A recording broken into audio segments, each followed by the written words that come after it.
Okay. Oh, there we go. Now it's showing me.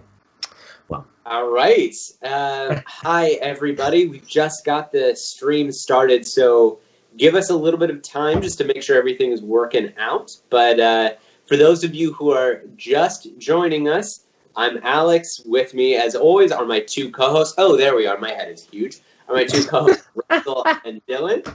Yeah, Dylan, we don't have labels, so Russell's above me. I'm on the bottom, as I usually am. And this What? is you know what I mean. This is Science the Show. For those of you who don't know what Science the Show is, we are typically a live science and comedy show where we bring scientists and comedians together to sort of try to warm up our audience, get them buttery, gooey, so when that hard science comes out, they're receptive for it. Back me up, Dylan. No, it's like really sexually aggressive for like the first 2 minutes, not even. I would just say we don't have to. I'm throbbing with anticipation. I don't even know. I'm not good at this. So we've been transitioning to a live stream format ever since the thing happened that we're all a part of right now. So this is our second ever Twitch live stream, and we just have a few, I don't know, not even ground rules, just some basic things about how the show works that are useful for people to know. Dylan, you want to handle this? Yeah, so first off, first question in the chat, is this a real mustache? Unfortunately, yes. Oh, great. And two, so we're going to have a scientist on, we're going to have a comedian on. There'll be a lot of Q&A. This is different than our usual live show, obviously. Please feel free to ask questions in the chat about what we're talking about on the stream, because we love to have audience engagement. This is as much for you. I guess it is just for you. Yeah, it's an educational thing. So I think that's and then typical stuff like no slurs. But I think if you need to learn that now, we're probably not gonna get along. What else? Yeah, so talk to us in the chat, ask questions. We want to get a good rapport and conversation going. What else do we need to say? I mean, we've got a great show ready for you guys. Yeah, I'm excited. Yeah. Guys, how has your quarantine been in the last month since we've been doing this? God, it's fine. I had therapy today, and I ran out of things to talk about after 30 minutes. I was like, I don't even, it's just, it's bad. It's always bad. I don't even know. Just drinking a lot, drawing cartoons, filed for unemployment. That was huge. That's great. I got it. Yeah, I'm probably making more money with the stimulus than I have in a very long time. So that's me. Dr. Russ. Russ, by the way, is our science expert. So there's a reason we're Science the Show, and it's Russell. I'm the science part. You guys are the show part. We're yeah. How's your quarantine been going? It's been going pretty good. I think the hardest, or the most adjusting that needs to be done is my son, is home all the time doing work. Yesterday, one of his friends had a Zoom surprise pizza party. So the parent, I thought it was a pretty cool idea. The parent sent pizzas to everybody who the kid wanted to be part of this party, and everyone ate pizza together on Zoom. That's sick. That's a lot of money to spend that much pizza. It was 4 kids. It was, I don't know. All right. Yeah. It really makes you know who your friends are. If you're we have enough for you to have this wonderful surprise party, but just with 2 kids. That was a comment here, not super related to science stuff, but someone said they love being alone in a room for hours at a time, just staring at the wall, laughing to themselves. And I'm like, it's not that bad. It's worse. I don't know. Yeah, but meditate. So yeah, that's us. That's the show. Do we want to get started with this stuff? I'm excited. Yeah, let's get started. I mean, real quick though, to let you guys know why it is we do this. I thought it would be cool if we told you why we care about doing a science comedy show. Right.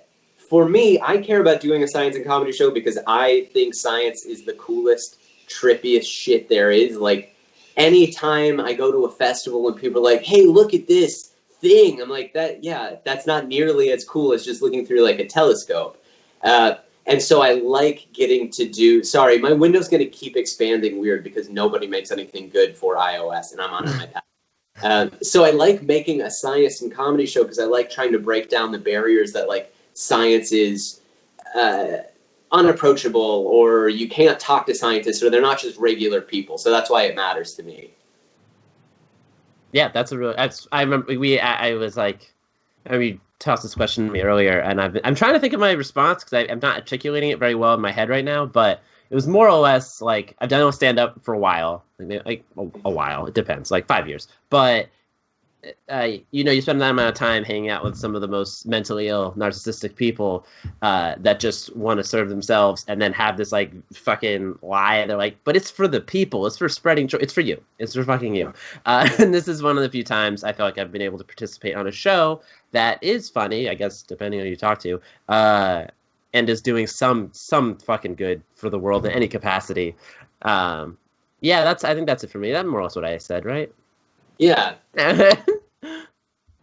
You don't know what it is to have like literally the world's most insane people push their worldview on you for like 4 hours so you can go and try to impress them for 3 minutes. Look, there's another comedian on the show. She's way better. She can also complain about it. But yeah, that's my answer. Dr. S. And for me, I think why I'm really excited about doing this show, I think it sums it up with a picture that I have. Jordan, you putting that picture up in the middle? Can everyone see that picture? I think it's probably up there by now. But basically, this picture is kind of exemplary of why I like doing this show. I mean, just it's so complicated. This looks like alchemy. So it doesn't really matter what it is, but just knowing that a person took the time to put this picture together, right? Like, this is a scientist work on, what they think resilience is actually and how it affects a child. So, it's just like when I see these kinds of figures and pictures in science papers, I just think about like the incredible amount of manpower and, hours spent trying to understand how something like resilience works in how it evolves and grows and in a child, right? This is not just one scientist, but like thousands and thousands of scientists are spending time on one little tiny bubble to try and understand how these things work. And so, I really, really am excited to kind of, highlight scientists and the massive amount of work and important work that they're doing. And so is Alex flickering like a fucking psychopath right now? I'm getting big. I'm getting small, guys. Okay, just wanted to make sure it wasn't. I'm like, I'm having a stroke. I'm sorry, Russell. I didn't mean to interrupt. It's okay. It's okay. Our comedian in the chat asks, can they figure out how to boost resilience in 31-year-old adults living in a storage room? Yes. But sorry, you can continue. Yeah. So I think on that, should we get on and talk about what I was hoping to talk about? I think this is a good lead-in. Yeah, let's do it. All right, let's do it. So, I'm bringing up this image, and really, I'm going to be talking about resilience and the psychology of resilience. And so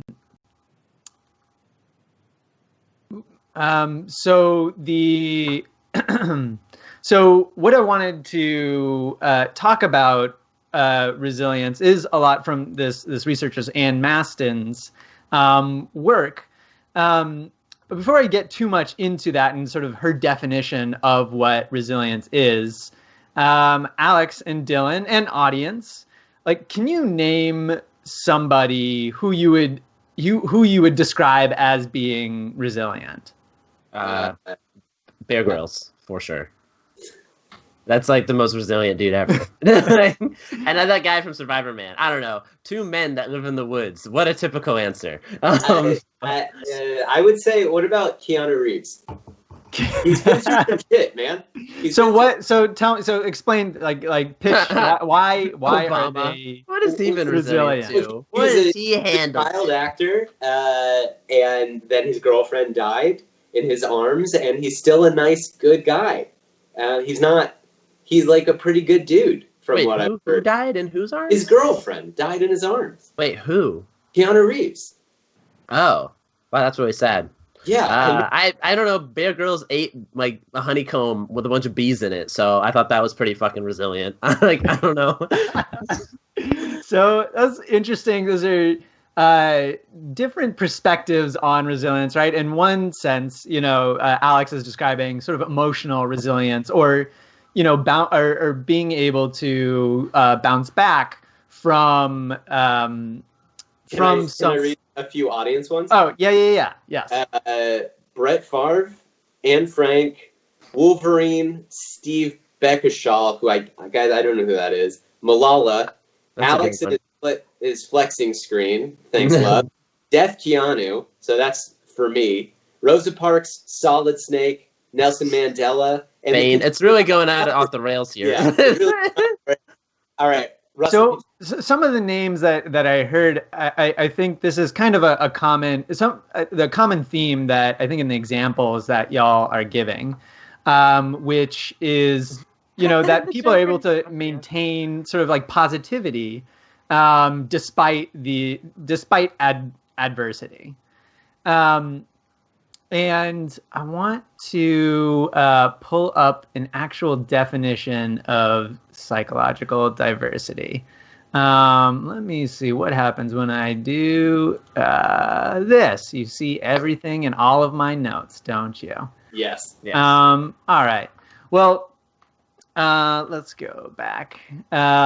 So a psychological definition of adversity, as Anne Maston describes it, is that you have some sort of dynamic system is able to adapt to the current circumstances. So what this means... Hustle or adversity? You said adversity. Excuse me? Do you mean resilience or adversity? So yes, resilience is so a dynamic system is able to adapt to the current context. So resilience is being able to adapt. So what this can look like, right, is either somebody bounces back from some sort of adversity. So, Keanu Reeves loses a loved one and is able to, eventually be able to live the way that they lived before, right? Or another way is that you are stable despite adversity, right? That you can continue to live the way you have always lived despite any sort of adversity. Keep eating honeycombs, no matter how many bees are in them. I guess I had a bad answer. What is this? This is a learning environment. I just want to feel like I was the smart one, Dylan, for once. So through the course of her research and understanding resilience, she's put forward a short list of the things that are related to resilience. So these are things like capable caregiving and parenting, close relationships, problem-solving skills, self-regulation skills, your motivation to succeed, your self-efficacy, belief systems, so that you have some sort of meaning in life. And then also effective schools and communities and cultures that kind of promote positive attributes and all of these other things on this list as well. So the way that this is kind of conceived is that resilience is kind of resilience is you gain resilience when you have access to these things, and the less assets, as we'll call, as she refers to these lists, the less likely resilient you are to be. So as a way to kind of further explain what these things are, or at least one of these things, and since I'm a cognitive psychologist, let's focus on sort of the individual and how it relates to resilience. So let's do. We're going to do self-regulation skills. What is self-regulation? I'm going to show you how we measure it in psychology, and then I think that'll give you a closer idea of what it is. Okay. So actually, we're gonna have Pallavi come on. I'm gonna do this little game with us. Yeah, so guys, this is our science guest, and I refer to her as our Green Ranger because she's both a scientist and a comedian. So give, I guess, not a round of applause because it's terrible online. But look at your screens attentively. Look attentively at the screen for Pallavi Gunalan. Oh, is she live? Hey. There we go. Let's wait just to make sure she's on the stream. She is, yeah. Okay, solid. Okay. All right. So we are going to, I'm going to share this is sort of an experiment what we use to test self-regulation skills, but actually in children.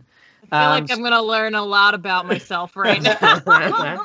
You guys should be able to do pretty well at this. So the way that this works is that scientists will come and, with a tablet or some sort of computer and have the kids respond to these pictures on a screen. And the way that they do this is this called the hearts and flowers task. So whenever you see a heart, I want you guys to raise your hand on the side that the heart is on. So this heart is on the left side. You would raise your left hand, right? And if it's on the right side, you raise your right hand. Okay. So that's if you see hearts. Now, if you see flowers, you're going to do the opposite. Oh. So if you see a flower on the left side, you're going to raise your right hand. And if it's on the right side, you're going to raise your left hand. Okay. Are you guys ready? At the end of this, we're going to find out we all want to fuck our dads. Like that's going to happen. Somehow. No, we already knew that. Oh, okay. Yeah, I already know. That's psychology 101. Before we go, I want to do a power ranking. I think it's going to be Dylan, Pallavi, me. Wait, power ranking? I think Dylan's going to be better at this, then Pallavi, then myself. Wow, I love the confidence. You destroyed me at the game. You destroyed me at the loneliness quiz last time. That's just like how I live my life. That's Yeah. not how a reaction time. I'm gonna need to take the loneliness quiz later too. I feel like I would pass. You guys agree with my assessment, or do you think it's gonna be different? We'll see. I'm already yellow, not yellow. So heart here. It's off to a good start. I got it. It's all right. It's not even. I'm not even worried about it. Let's just go. Do we need more practice? Says you're a gamer. You can tell by the facial hair. Yeah. Oh, great. Oh, yeah. That's fucking great. It's a mistake. That's for sure. Yeah. I think we're all. I got a mullet, you guys. I'm really? super. Yeah, it's both like queer culture and also white trash culture. So mullet. It's Tiger King culture. Tiger King. It's an God. homage to the murder. All right. I'm ready to play, y'all. Yeah, let's do it. All right. Okay. Are you guys we ready? All right. Do we one. tally this? Like what? Just keep a self honest report afterwards. Also, everyone is watching you. And yeah, that's true. All right. But I guess they'll see how bad I am remembering. We should let's play the game. We can play the game. Ready? Yeah. All right. Okay. Aha. Do I put it down? How long do I keep it up for? Yeah, how long do we keep it up? Okay, I guess I'll put it up now. I hate this so much.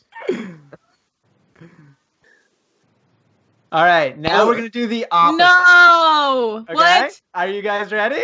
Wait, Yeah, I'm ready. Three. Okay. So the equal stage left. I grilled Russell on this during our rehearsal, and he was like, "Oh, no one's gonna think that," but I appreciate that. No, the opposite. Yes, opposite meaning when you see hearts, respond opposite. Flowers respond the same. Okay. Okay. Ready? Okay. Yeah. Set.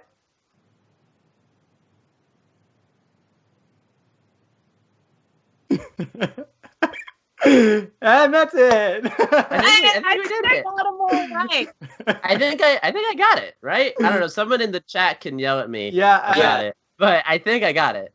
Who's the best on there, audience? Chat, tell us who won. Well, it's going to be a delay, so we can wait for a second. But what have we learned? Like, what do I know about myself now? I know that my heart is racing because it was the most exciting thing I've done in quarantine. Somebody says none of us win. Oh, my mustache won. Dylan's mustache wins. So yeah, it seems like a tie. Getting so much love, and no one gives a hoot about my. Because you look like a crazy person. I don't know. I guess I just look like a mustache man. I never grow facial hair, so it's a big day. So we were talking about why is this measuring self-regulation, right?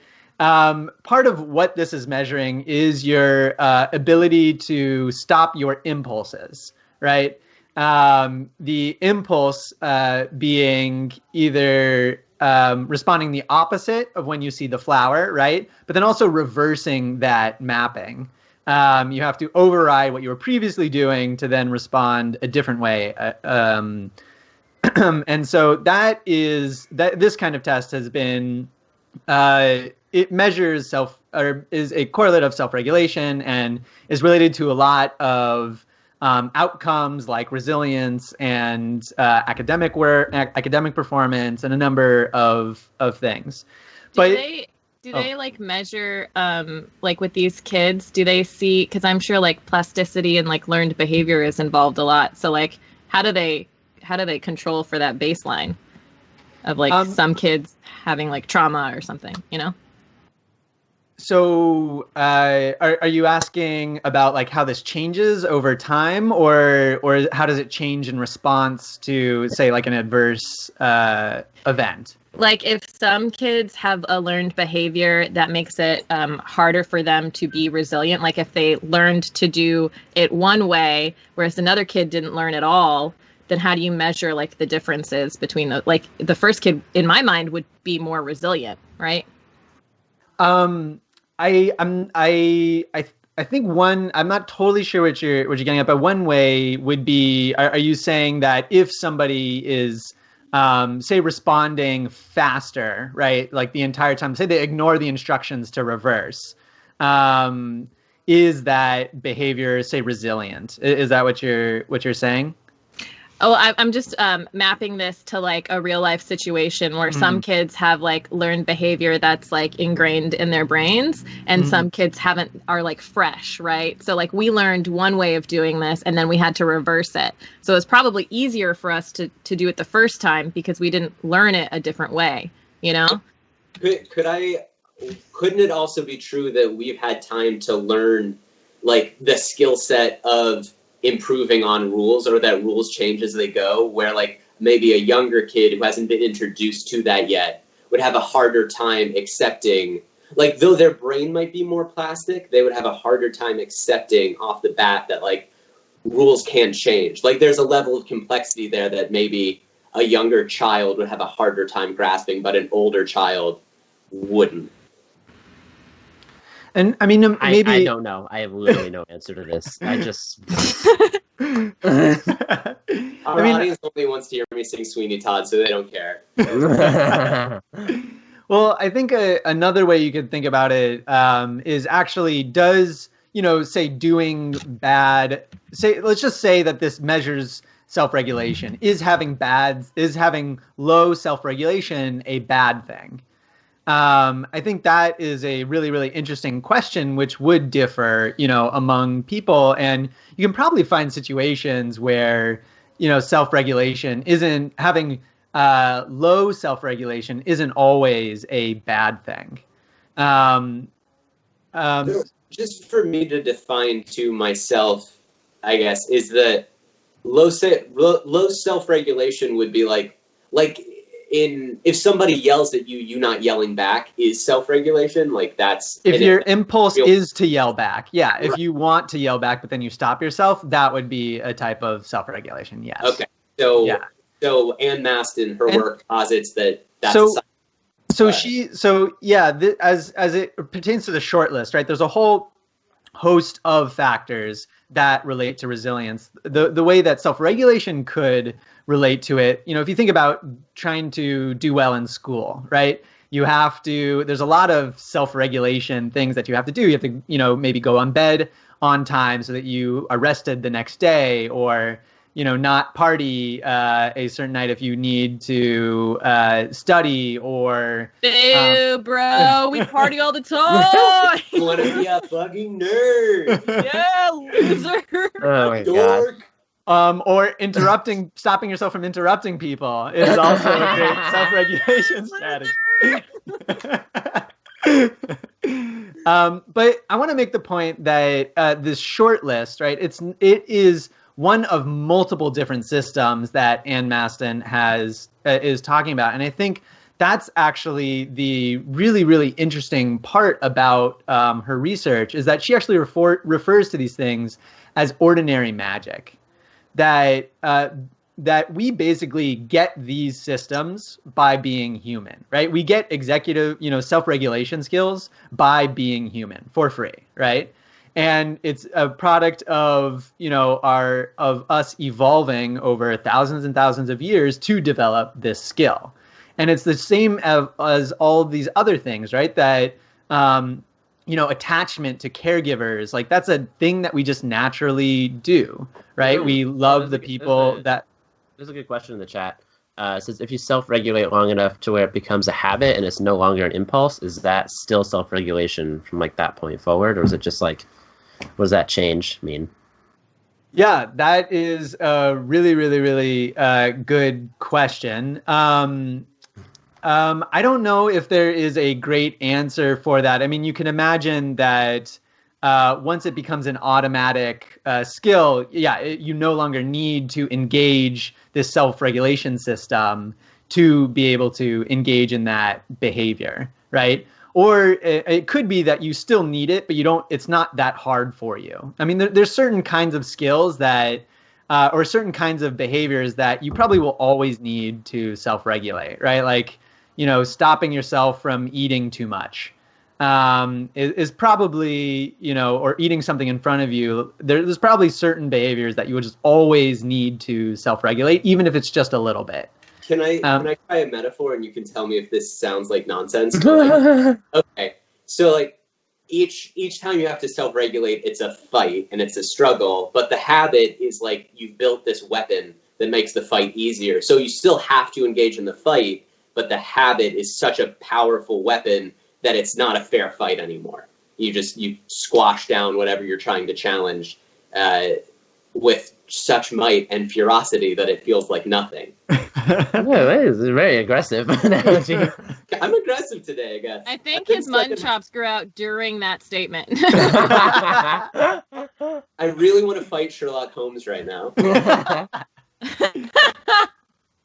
I think that would be one way that learning how to self-regulate could work. I mean, it is definitely the case that if you practice regulating something, that it gets easier. That is absolutely true. So yeah, I mean, as it relates to, right, I think that this is one of like the coolest things, and I think this is the coolest thing about this research. And honestly, I think this viewpoint has kind of restored my faith in humanity, right? Like that, humans were built to be resilient, right? Like that we have all of these systems in place that as long as you don't screw them up, right? As long as you don't take them away from people or they get messed up in some way, people are naturally resilient. Most people, I mean, this is like one of the big findings, is that most people do bounce back. Is this different than other animals? Yeah, that is a really good question. I don't know if there's been a ton of, cross-species work in trying to, figure out what does it mean for an animal to be resilient.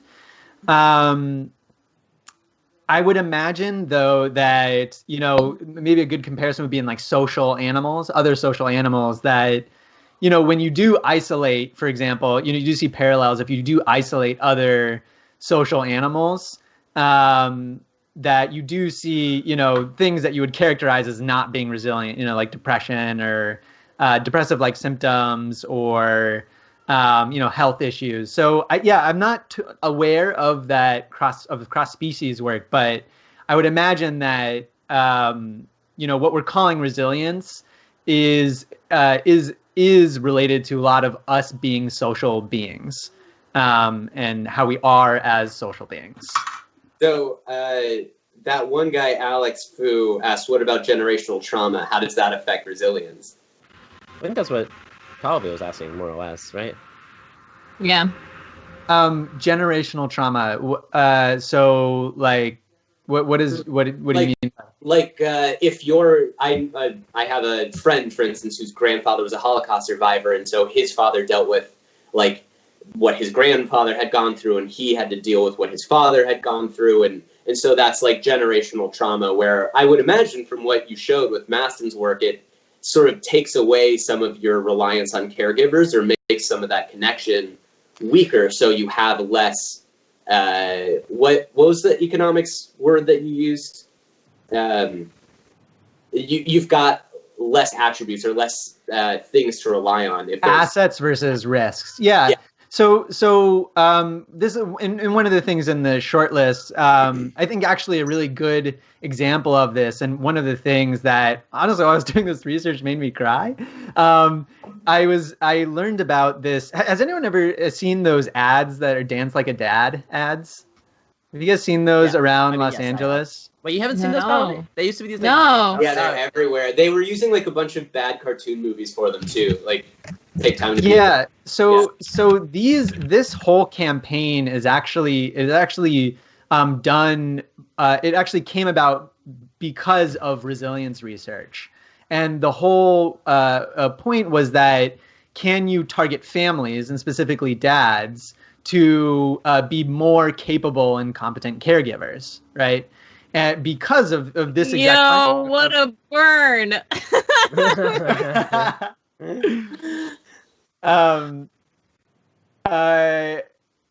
I guess it could be a backhanded compliment. That the idea being that parents and caregivers have a big impact on their kids, right? That you can conversely, by nature, that you can have a huge positive impact, right?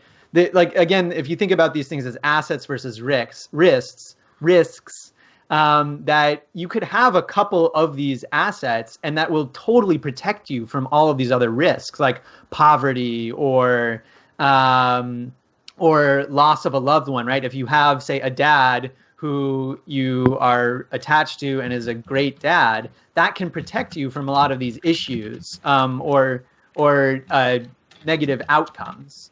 And so this campaign was, hitting on that point to try and target fathers specifically in this role. So as it pertains to generational trauma, right? Those are things that can get passed on, or can actually not get passed on if you have some sort of protective factor that mitigates those behaviors.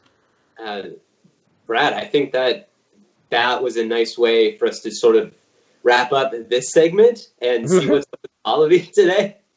Russell, do you have a final summation that you want to hit on before we move on? There's just other, I sort of what I've been echoing, that I think it's a really cool lens to think about, think about humans, that we have these systems built into us that make us resilient if we have access to them. Thank you. That's cool. So I guess if you're like an orphan, you're just like fucked. Well, I guess if you just find somebody else.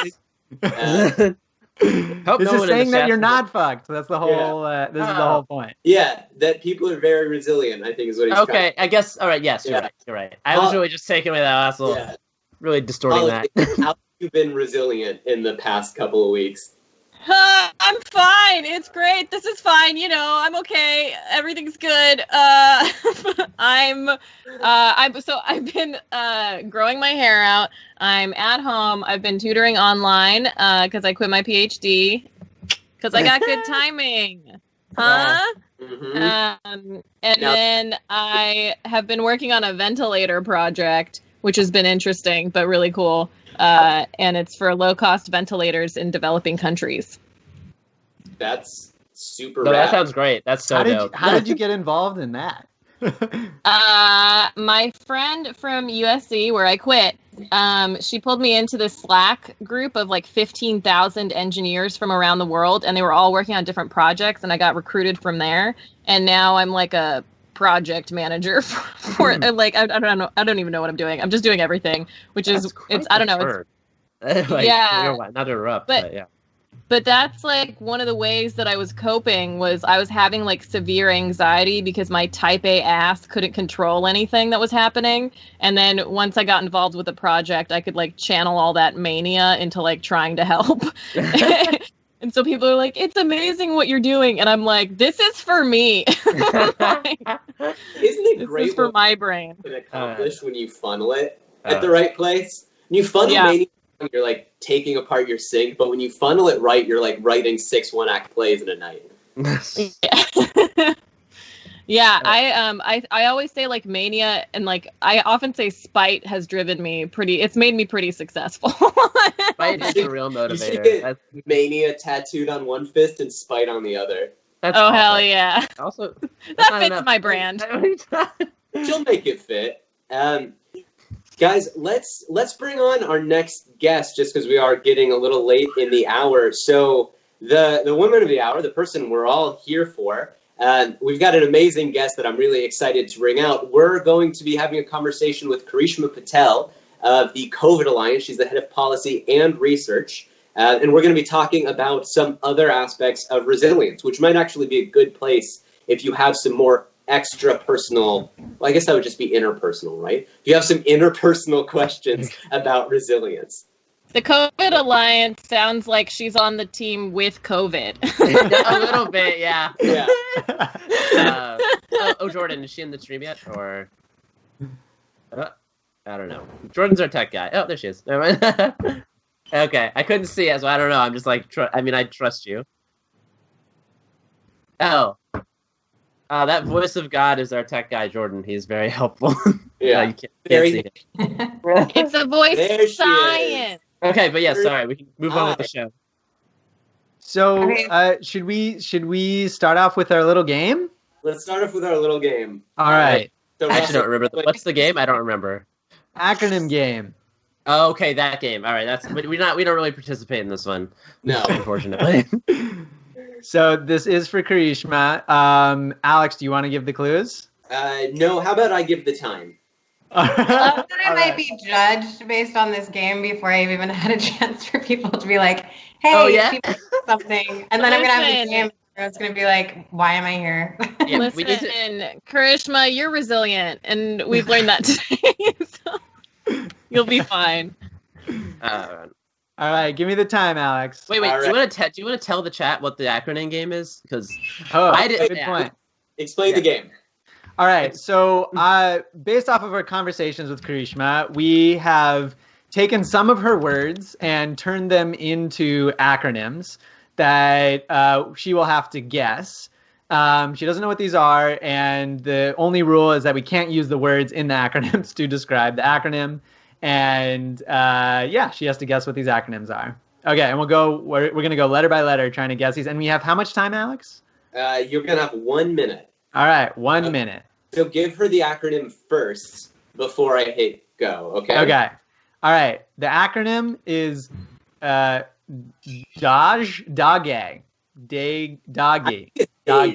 Dage. D-A-G-E. DAGE. Okay, tell me when to go, Russ. All right. Are you ready, Karishma? Yeah. Go. Okay. All right. So the first word, D is when you respond to like an earthquake is a type of disaster. Yes. A is that's not a great one. Something is plural of is. R. Yes. Disasters are. The G is something is big, it's huge, it's great equalizers. Yeah, got it. All right, 26 seconds left to go. Very well done, Karishma. Wait, can you repeat that for me and everyone else who doesn't know what that is? Like, what is it? Disasters disasters are the great equalizer. Gotcha. Yeah.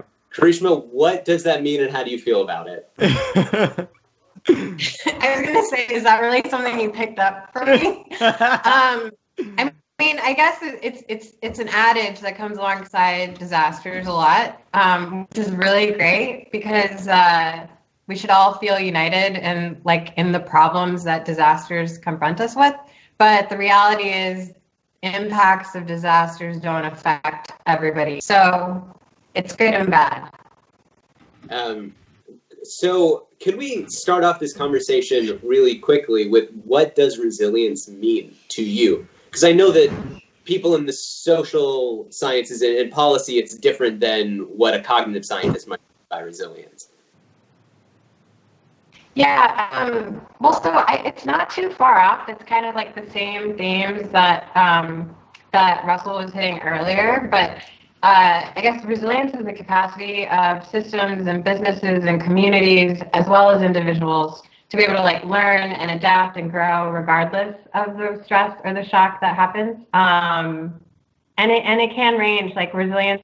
It's kind of related to this idea of vulnerability. But the goal of resilience, it can range from, as Russell was pointing out earlier, it can range from bouncing back from something to building back better to adapting to a new normal. And in what ways, how can policy help with? Well, I guess, if you think about the pandemic, so if you think about the pandemic, there, like when you think about disasters, you think about the different phases of where policy can come into play. And so there's like a preparation phase, there's a response phase, and then there's a recovery phase. And so, ideally, if you're preparing for a disaster, you're already thinking about embedding some resilience into something. So things like insurance play a role. Like if people are going to lose property, we already kind of hedge ourselves against the damage that quote unquote happens from a disaster through a policy tool, which is insurance. When you're in the response part of things, you might think about resilience in a different way, like making sure that what you're doing isn't a first reaction to something and actually incorporates some ideas of resilience. Like, for example, with the stimulus package, making sure that people are still getting income. And then in the recovery phase, you want to think about these ideas of like what the goal of what you're coming up with is, from bouncing back to building back better to adapting to a new normal. So in the phase that we're in with like the condition of the U.S., would you say we're in the disaster phase, or the disaster phase? I would say all of the above. Oh, okay, cool. Just checking. How did you get involved in this kind of research in the first place? Because I imagine disaster isn't necessarily the most fun thing to look into. Yeah. Or you go running towards disaster. Oh, it's like a superhero thing. What are your boyfriends like? I think it's interesting, right? Because like there's a couple types of ways that you can respond to a disaster. I mean, like not all of us feel it all of the time, so it's not really fair to put all of us in these two types of people. But there are people who kind of feel activated by a disaster, and then there are people who just try to get by in the disaster. And like to what Dylan was saying earlier, I'm very much motivated by problem solving. So as uncomfortable as dealing with disasters can be, I think I mentioned this to you guys earlier, like the only thing I've ever really known I wanted to do with my life was Peace Corps. Like that happened a long time ago. But how old were you? After I'm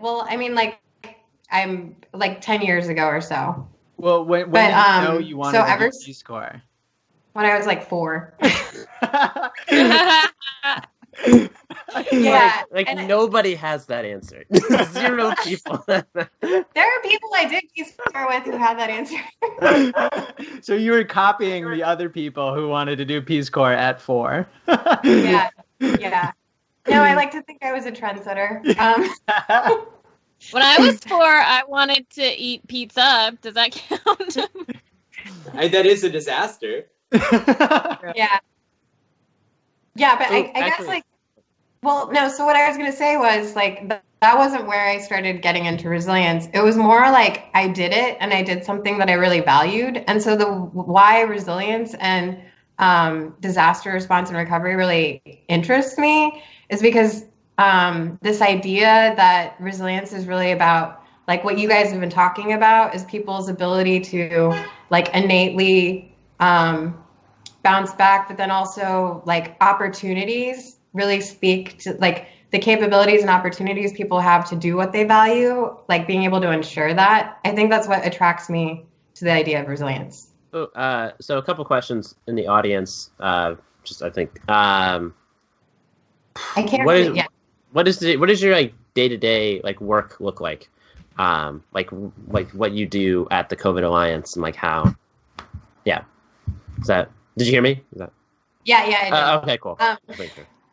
Well, so it's interesting because I'm still balancing my work at the. I'm also a policy researcher and PhD student at the RAND Corporation, and the Party RAND Graduate School.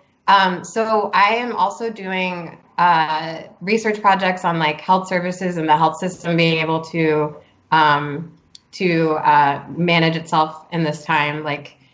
But then, so I'm balancing those projects with with the COVID Alliance, which is the COVID Alliance. The idea of it is to bring together scientists, researchers, and technologists to decision makers. And so what we're really trying to do is like work with different research groups around America, work with software engineers and technologists to build up like interesting ways to visualize the data. But something that's really interesting about it is that we're bringing together like publicly available data with like data that is typically used in the private sector to really be able to get to a more holistic picture of things. So like right now we're in this time of the pandemic where we're really thinking through response, and we don't have a lot of information to add more dimensions to the response that we're doing. So like the more information we can collect and put it in a way that's interesting and actionable, the more we can think through this resilience part of everything. Can you expand a little bit? Like, what is the information that you guys, I think is useful, and how could you act on that information? Yeah, well, I mean, like one of the first things is we have data vendors that we're working with that have geolocation data. Like there's this idea right now where a lot of policy is focused on whether or not we should be social distancing. And whether it's happening. And I guess as of today, most every place is like relaxing their social distancing measures. So like what we'd really like to move forward to is being able to understand how social distancing and coronavirus spread are related to each other or not, in different places, because different places will have different needs when it comes to like what needs to be implemented. So have you noticed? Have you noticed that your like data has differed from other sources significantly? Because I know that right now there are so many like people who are influenced through misinformation or who are questioning sources, and even within the government, they're trying to like change numbers. I heard in Florida or something recently. Have you noticed? Yeah. Have you noticed a significant difference between your numbers and what's being put out? Yeah, well, so actually what we are trying to do is get like every time we find people with data sources and stuff, we try to like figure out how to collaborate, because that's one of the really cool things about this moment right now is that, like social capital matters and networks really matter. And in this moment, since everyone is faced with the pandemic, everyone's willing to collaborate. And so something that we're trying to do is also in the process, like reconcile these different sources. And so like we have a huge team and there's always problems. I mean, Pallavi, there's always issues in data quality, data accuracy, like sources that don't agree with each other, all that kind of stuff. We're even early on in this process of trying to like develop this stuff in tandem with who we're trying to use it. We're really trying to answer these questions with like people who have been faced with these issues all along, like you or me. So these are hard questions. I don't really have like the exact answer right now, but like that's actually the sort of thing we're thinking about. Have you seen any policy successes, maybe not from the work of the COVID Alliance, but in the coronasphere? Because, I mean, there's a lot of nasty disaster shit happening in a lot of places where people who should be in charge aren't taking it seriously. But have you seen anything where policy has helped or policy has worked? Yeah, I mean, I think like social distancing as a thing that we've been doing for the last 2 months has been super helpful. It's like really annoying to go to I mean, like I have my personal life too. So like going to the grocery store with a mask on and I have my little freak out moments where I'm like, is this what we're going to be doing, forever? And like, I can't even smile and say hi to the person in front of me, which like, I'm from North Carolina. I love saying hi to people. Oh, did she finish? Okay, never mind. Oh no. Oh, there she is. Okay. Your video froze for a second.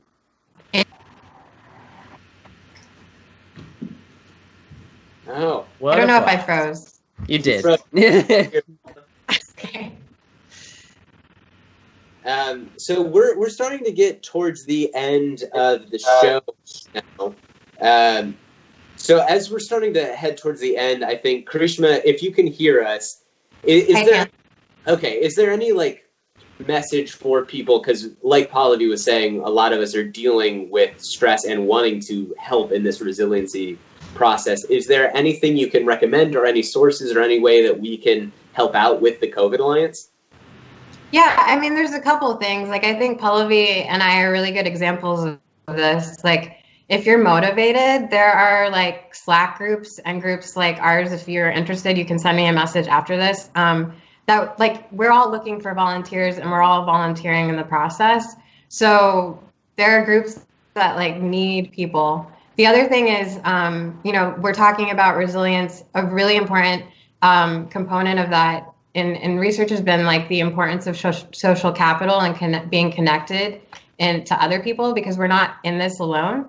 And so you'll see like all across the country and in your neighborhood, actually, there might be like a mutual aid network that you can get involved with to be able to, like in LA, I know if you're interested, you can shoot me a message afterwards.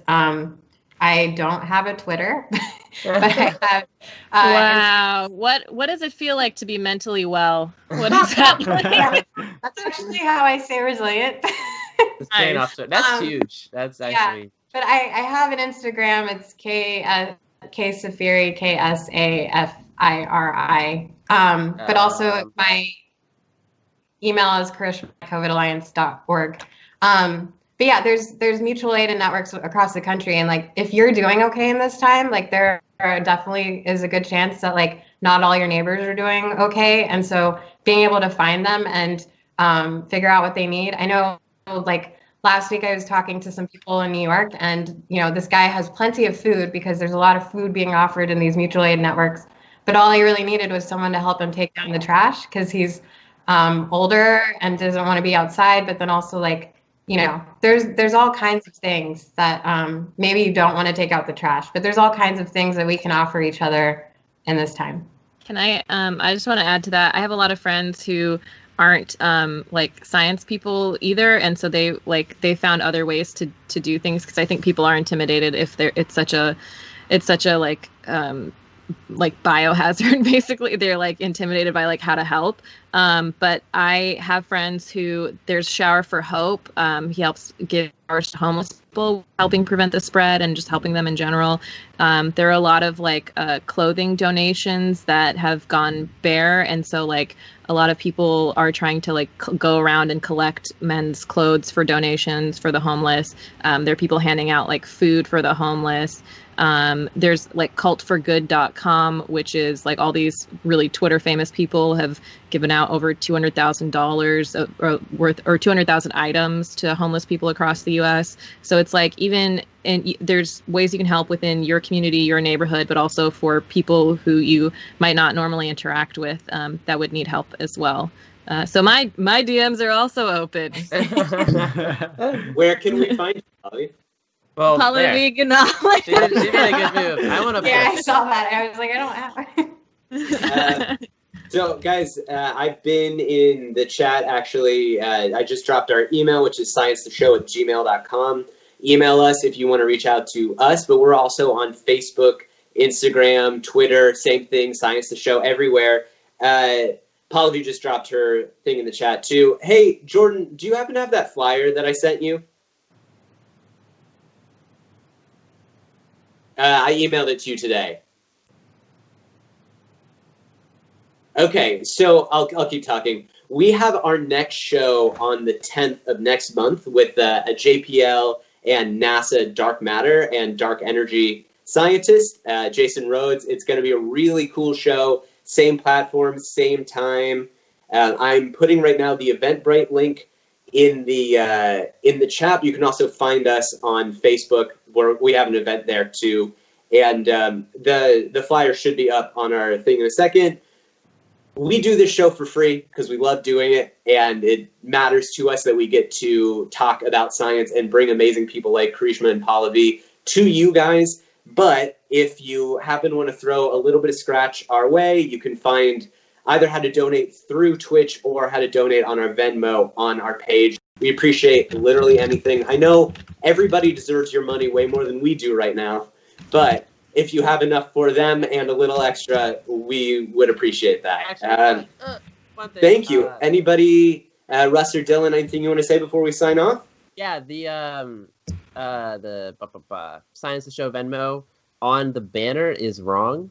Like on the actual stream itself is wrong. It is written correctly in the donate section, which is also actually a giant button. I don't know whose job that was. Might have been mine to fix it. Sorry. So what is it? What is it actually? Oh, it's science hyphen thus hyphen show. It's basically just hyphens. So it's just all hyphens. Yeah, right. it's on the page. It exists. It's on the page. Go to the donate button, no matter what, and we'll appreciate whatever. Thank you guys. Begging for money. Also, I put in the chat, but the ventilator that I'm working on is at respira.works, and you can like check our updates, and if you want to donate to that too. Not to take money away from Science the Show, but they deserve your money more than we do. Thank you guys. Have a wonderful night. We'll talk to you all on the 10th of next month. Russell, do you have something to say before we go out? Yeah, I think we should have a dance party. Oh, I hate this. Right. I don't want this to be like a tradition. I don't like it at all. All right. Wait. Last show we ended it with a dance party, and I guess that's how we're going to do it now too. That was totally Iffy's idea, wasn't it? It was totally. Yeah. How'd you know? How did you? I know Iffy. Is Russell okay? Wait, what's going on? All I brought is babies. That's not a dance party. Oh, no dance party, just babies. I guess that's it. I really lucked out again. You know, children save the world. Get your guitar. No, not getting my guitar. Great night, and we'll talk to you later. All right, see you guys. Bye. Please close it. Stream has ended. Put it up.